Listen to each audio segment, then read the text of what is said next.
O medo que faz parte da responsabilidade não é aquele que nos aconselha a não agir, mas aquele que nos convida a agir. Trata-se de um medo que tem a ver com o objeto da responsabilidade. É possível temer que algo aconteça com ele. Também já expusemos detalhadamente o que motivaria alguém a assumir tal temor como se fosse o seu próprio e transformá-lo em dever de ação. A responsabilidade é o cuidado reconhecido como obrigação em relação a um outro ser, que se torna preocupação quando há uma ameaça à sua vulnerabilidade. Mas o medo está presente na questão original, com a qual podemos imaginar que se inicie qualquer responsabilidade ativa. O que pode acontecer a ele se eu não assumir a responsabilidade por ele? Quanto mais obscura a resposta, maior se delineia a responsabilidade. Só mais um pouquinho.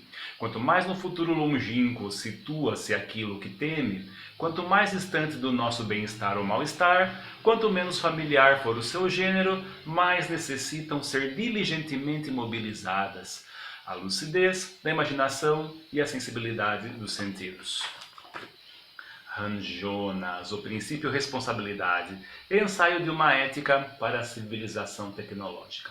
O Han Jonas, ele era, só baixar aqui, o Han Jonas, ele era um filósofo contemporâneo e por muito tempo amigo de Hannah Arendt, a qual vocês podem conhecer muito mais ao dialogarem tanto com o Maurício quanto com a professora Crisley, tá? O Han Jonas que acabou se rompendo com a Hannah Arendt após os episódios dos julgamentos dos criminosos da Segunda Guerra Mundial no Estado de Israel, a história do caso Eichmann, se não me engano. E também a Crisley pode conversar um pouco mais com vocês sobre isso. Eu queria falar um pouco sobre a questão do princípio responsabilidade do Han Jonas, onde ele vai contestar justamente o fato no qual que direito nós temos de fazer com nós mesmos, qual o direito que nós temos de fazer com a sociedade, qual o direito que nós temos de fazer com o mundo aquilo o que nós fazemos. Tá? O Han Jonas ele faz uma longa discussão ética no que diz respeito ao direito que nós temos de estar presentes no mundo e o dever que nós temos de também respeitar o direito dos outros em estarem presentes no mundo. Tá? E aí, a partir dessa questão que o Han Jonas ele sugere, ele vai discutir a responsabilidade não somente como um dever que os seres humanos têm perante os seres humanos, se nós formos estender a questão para a bioética, o dever que nós temos em relação à responsabilidade também com os outros seres que estão presentes no planeta conosco. Eu discuti com vocês já, eu trouxe para vocês já um pouco sobre a ideia da antropologia brasileira que vem discutindo justamente a cosmologia dos povos ameríndios amazônicos, que vão discutir e vão falar que se tudo vai ser humano, já que para os índios amazônicos tudo no princípio é humano, e aí que algumas coisas acabam se desviando do caminho, se transformando em animais, rochas, plantas, sol, montanhas, se tudo é humano, qual que é a relação política que nós estabelecemos com os outros. E as discussões ecológicas, principalmente desde o século XIX, elas vêm apontando para essa discussão, tá? Que direito nós temos de fazer com o planeta que nós estamos fazendo, que direito nós temos de fazer com os seres humanos, com os outros seres humanos, o que nós estamos fazendo, e qual que é o principal princípio ético que nos cabe ao começarmos essa discussão. Qual o principal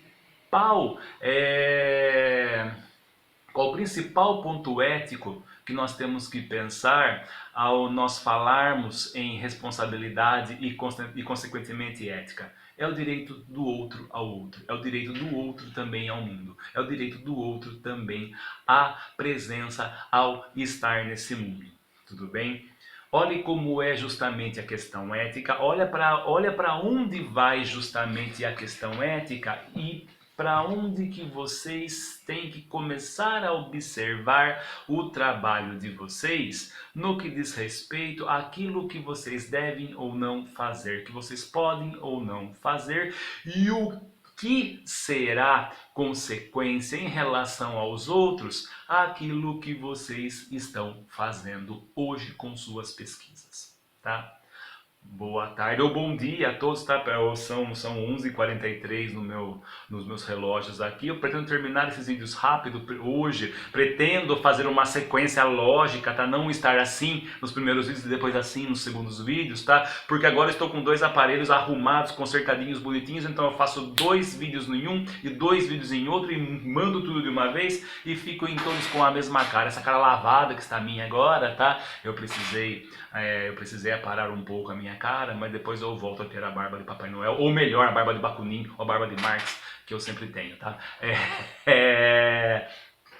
Mas a questão justamente que nós vamos discutir hoje, tudo bem, eu vou discutir com vocês também na aula presencial via Zoom, é justamente a questão da ética. Tá? A questão que envolve não somente o cuidado com o outro, mas principalmente o que está se fazendo do pesquisador enquanto ele faz a pesquisa. Tá? E hoje eu vou embananar pra caramba a cabeça de vocês. Se vocês acham que eu iria safar vocês de maiores disputas intelectuais ou de maiores pelejas conceituais, vocês estão muito enganados. A aula de hoje vai ser para arrebentar com qualquer esperança que vocês tinham, que seria tudo muito fácil, tá? Aliás, vocês estão já com essa perspectiva em mente de que não vai ser nada fácil, vocês estão com essa perspectiva em mente de que daqui em diante vai ser tudo mais difícil, porque há um mundo muito maior em relação à pesquisa do que vocês achavam que era, mas nós precisamos pautar, nós precisamos fazer essas discussões, nós precisamos fazer esse debate para que vocês não se equivoquem nos textos, nas pesquisas, nas investigações, nas apresentações de trabalho de vocês, tá? Essa questão ética ela é muito importante e ela envolve não somente ou não só, ou talvez não envolva justamente uma questão de conduta e moralidade. Tá? Quando nós falamos em ética na pesquisa e quando nós falamos em ética na filosofia, na epistemologia, na ontologia, tá? Que é o estudo do ser na filosofia, a ética não está falando em um estabelecimento de conduta ao outro. A ética está falando justamente no estabelecimento de conduta de si, num cuidado de si, em uma preocupação de si, para justamente que não haja o prejuízo ou o dolo do outro.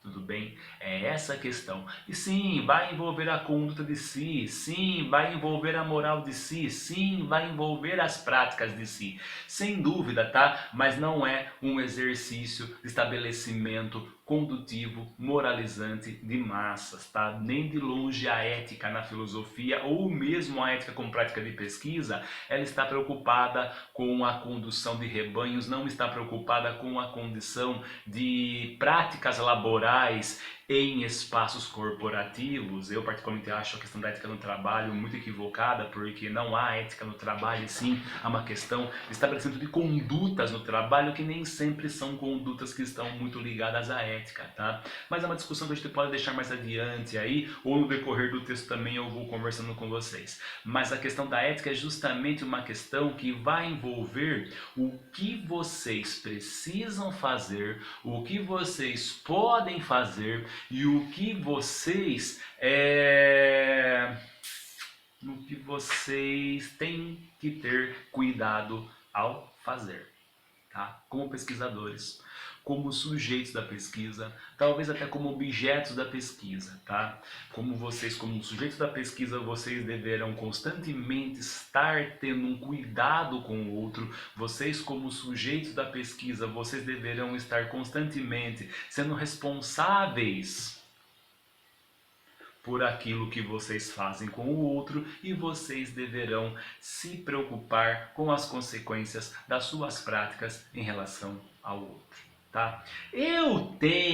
Também estou fazendo propaganda de mim, tá? Eu tenho uma resenha, lembra que eu sugeri a vocês fazerem as resenhas para a revista que estamos para publicar em setembro? Então, eu tenho uma resenha que eu escrevi há 13 anos, eu li esse livro há 13 anos, tá?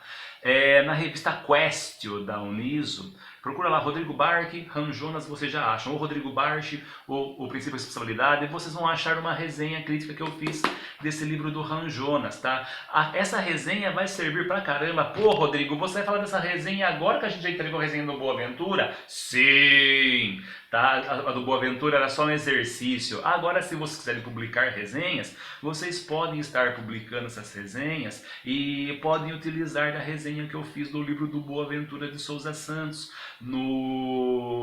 nessa revista da Uniso, na revista Quest, tá? Na revista Quest não, desculpem, é na revista de Estudos Universitários da Uniso. O meu ex-orientador de mestrado, ele era o editor e ele sempre abria espaço para que seus orientandos eles escrevessem resenhas de livros publicados há menos de 3 anos. Quem quiser fazer a resenha na revista Escolé deve se atentar para escrever em resenhas de livros publicados há menos de 3 anos.